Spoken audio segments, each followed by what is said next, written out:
अब ध्यानाकर्षण के लिए जो गलगोटिया कॉलेज के लिए मैं इनवाइट करती हूँ माननीय सचिन यादव जी। अधिष्ठाता महोदय, आपने नियम 56 पर जो अभी हमारे यहाँ एआई इम्पैक्ट समिट 2026 का चल रहा है, वहां पर हमारे उत्तर प्रदेश की एक प्राइवेट यूनिवर्सिटी गलगोटिया यूनिवर्सिटी ने वहां पर चाइनीज प्रोडक्ट को अपना बताकर हमारे प्रदेश, हमारे देश का मजाक पूरे विश्व में बनाया है। उस विषय पे मुझे बोलने का अवसर दिया, उसके लिए मैं आपको धन्यवाद देता हूं। 1.5-2 मिनट में कर लीजिएगा। जी मैम, फिनिश। बिल्कुल टाइम से। आदरणीय अधिष्ठाता महोदय, भारत का संविधान 51AH कहता है कि वैज्ञानिक दृष्टिकोण और सत्यनिष्ठा राष्ट्रीय कर्तव्य है।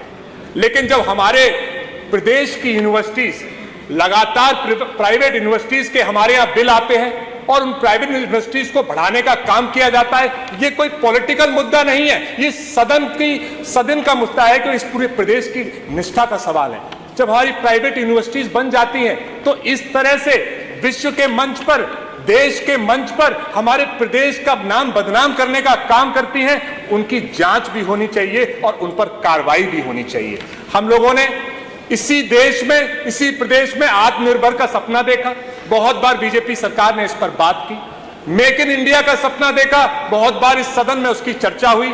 स्टार्टअप का सपना देखा, बहुत बार इस सदन में चर्चा हुई। आज उस प्राइवेट यूनिवर्सिटी ने एआई समिट में चाइनीज प्रोडक्ट को अपना बता के इन सारे सपनों को चकनाचूर किया है और नौजवानों के टैलेंट से खिलवाड़ किया है। आदरणीय उप मुख्यमंत्री जी पहले बैठे थे, ब्रजेश पाठक जी, कल परसों हमने जब रिसर्च पे सवाल उठाया था तो उन्होंने मेरा मजाक बनाने का काम किया था। उन्होंने कहा रिसर्च की जरूरत नहीं है।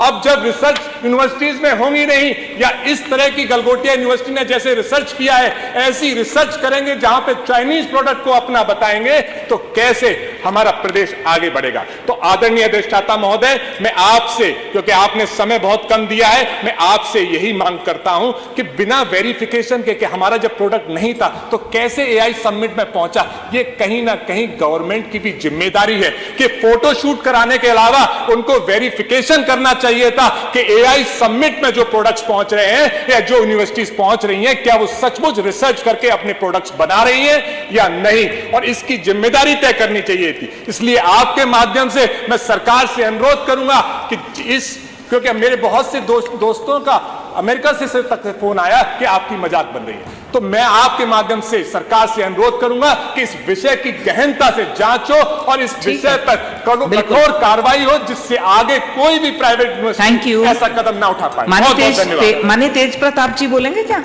माननीय पंकज जी।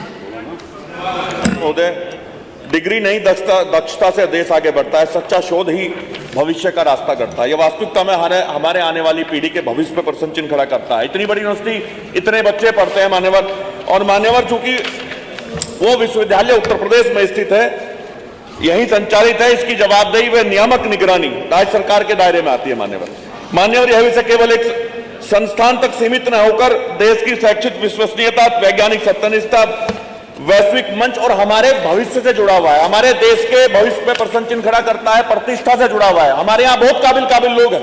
एक यूनिवर्सिटी जो पैसे कमाने का अड्डा है, वो हमारे बच्चों के भविष्य पे प्रश्न चिन्ह नहीं लगा सकती। संविधान का अनुच्छेद 21A गुणवत्तापूर्ण शिक्षा सुनिश्चित करने का दायित्व राज्य पर डालता है। इसे हम इग्नोर नहीं कर सकते। मान्यवर अनुच्छेद 51AH, जो कि अभी सचिन भाई ने बताया, वैज्ञानिक दृष्टिकोण एवं सत्यनिष्ठा को नागरिक कर्तव्य के रूप में स्थापित करता है। 2-3 बातें मैं कहना चाहूंगा, समय आपने कम दिया है, मैं अपनी मांग ही कर लेता हूं। मैं सरकार से अनुरोध करना चाहता हूं, सरकार भी चाहती है कि हमारे बच्चे तकनीकी शिक्षा प्राप्त करके विश्व में जाकर के देश का नाम रोशन करें और अपने अच्छे भविष्य का निर्माण करें, आने वाली पीढ़ी को उसका संदेश जा सके। ऐसी यूनिवर्सिटी जैसी ये गलगोटिया यूनिवर्सिटी है, इसके संदर्भ में 2-3 बातें कहना चाहता हूं। मान्यवर, पूरे प्रकरण की निष्पक्ष एवं समयबद्ध जांच कराने की मांग करता हूं। संबंधित विश्वविद्यालय से तथ्यात्मक स्थिति का स्पष्ट विवरण सदन के समक्ष रखा जाए और दोषी पाए तो इनकी मान्यता रद्द करने की मांग करता हूं। नियमानुसार कठोर दंडात्मक कार्रवाई करके इनकी मान्यता निरस्त की जाए। भविष्य में एक संदेश जाएगा, हमारे आने वाले भविष्य का मामला। अगर इस तरह से भ्रामक प्रस्तुति कोई करेगा तो वो डरेगा और हमारे आने वाले भविष्य को हमारी नौजवान पीढ़ी का भविष्य मजबूत करने का काम होगा। धन्यवाद आपका। Thank you.